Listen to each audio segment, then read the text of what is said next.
pastorకి thankful and I praise God for this wonderful opportunity.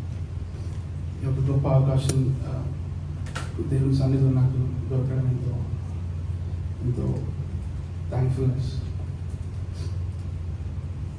అందరం 9వ కీర్తన క్లుప్తంగా నాకు అర్థమైన రీతిలో నేను మీ అందరికీ వివరించాలని ట్రై చేస్తాను.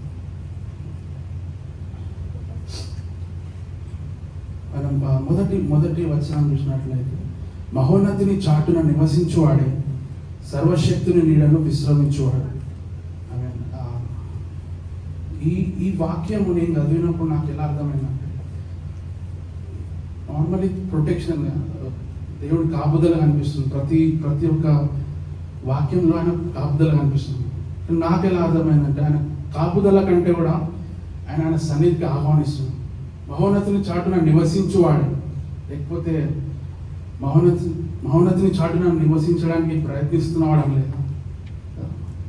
Is not telling who is trying to be in his sacred place. He said who dwells in his sacred place. ఆయన సన్నిధిలో ఆయన చాటున నివసించువాడే సర్వశక్తుని నీడను ఆశ్రయించు. సో మనం ఆయన సన్నిధిలో ఉండాలి. ఆమెన్. ఆయన సన్నిధిలో ఉండడం అంటే అసలు ఏంటి? నార్మల్ అసలు what is dwelling in his place, what it is like for you. మీకు ఎలా అర్థమైంది వాక్యం? ఆయన చాటున నివసించడం అంటే ఆయన సన్నిధి ఏదో చూసి వెళ్ళిపోయే ప్లేస్ కాదు, కానీ నివసించాలి. అనుక్షణము అనునిత్యం మనం అను నిలబడాలి. అప్పుడు సర్వశక్తి నీడనే మనం విశ్రమిస్తాము. ఆమెన్. మనం ఆయన సన్నిధి లేకపోతే ఆయన చాటుని ఫ్రైడే ఆరాధన వరకే మనం కొంతమంది లిమిట్ చేస్తాం, కొంతమంది ప్రార్థన వరకే లిమిట్ చేస్తారు, కొంతమంది బైబిల్ రీడింగ్ వరకే, కొంతమంది ఒక రోజు వరకు. నిత్యం మనం ఆయన సన్నిధిని ఆయన చాటున నివసించడానికి ప్రయత్నిస్తే ఆయన నీడలో మనం విశ్రమిస్తాం. ఆమెన్. అది ఎట్లా కాదు. ఒకసారి 3వ అధ్యాయం చదవండి. ఒకసారి 3వ అధ్యాయం. వేటకాని ఊరిలో నుండి ఆయన నిన్ను విడిపించును,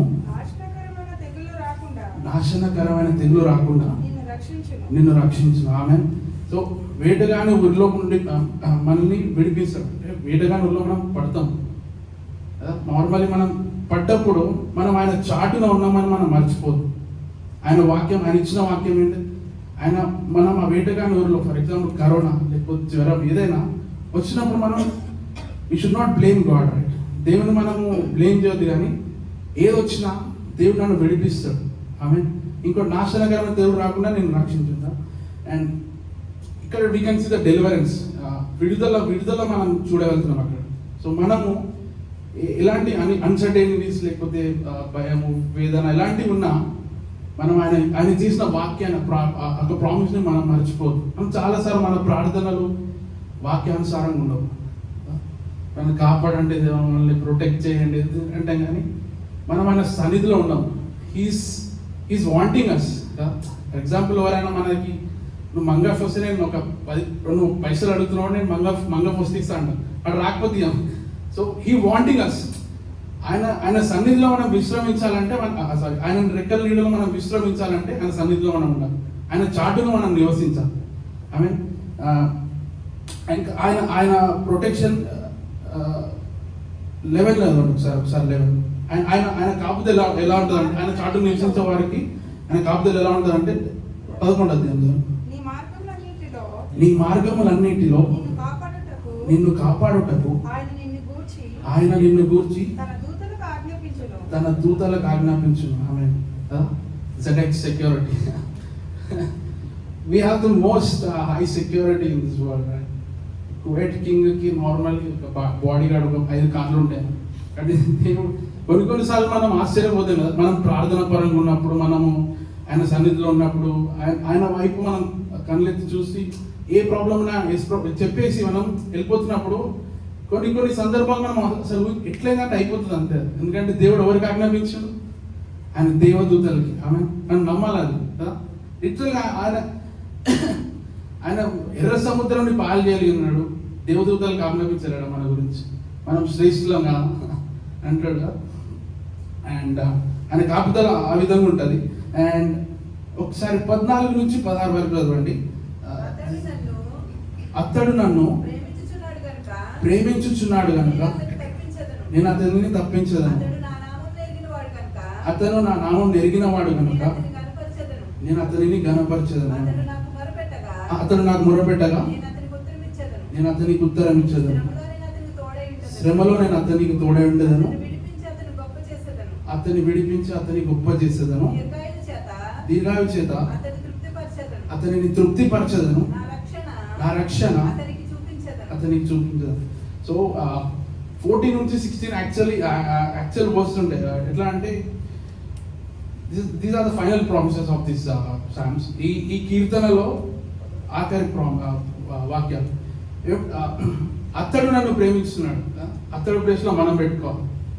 విన్సెంట్ దేవుడిని ప్రేమిస్తున్నాడు కనుక విన్సెంట్ దేవుడు తప్పిస్తాడు. ఇంకా విన్సెంట్ దేవుడు నామం ఎరిగినవాడు కనుక నేను అతన్ని గానపరిచాను. సో అతడి ప్లేస్లో అనిల్ అన్న అతడి ప్లేస్లో అందరూ పెట్టుకోవాలి. సో అతడు నా నామం ఎరగలేదు కనుక ఆయన ఏం చేస్తాడు? ఎరగకపోతే ఆపోజిట్, క్వైట్ ఆపోజిట్. సో అతను మనము ఆయన నామాన్ని ఎరిగి ఉండాలి. అతను ఏసైనా మనం ప్రేమిస్తూ ఉండాలి. ఆయన సన్నిధిలో ఉండాలి. నార్మల్లీ మనం ఆ వాక్యానుసారంగా ఉండకుండా మనం విల్ సీక్, మనం ఆయన సహాయాన్ని కోరుకుంటాం. దేవుడు ఒక ఫామ్ ఆల్రెడీ తయారు, నువ్వు ఇట్లుంటే నేను ఇట్లా ఉంటాను.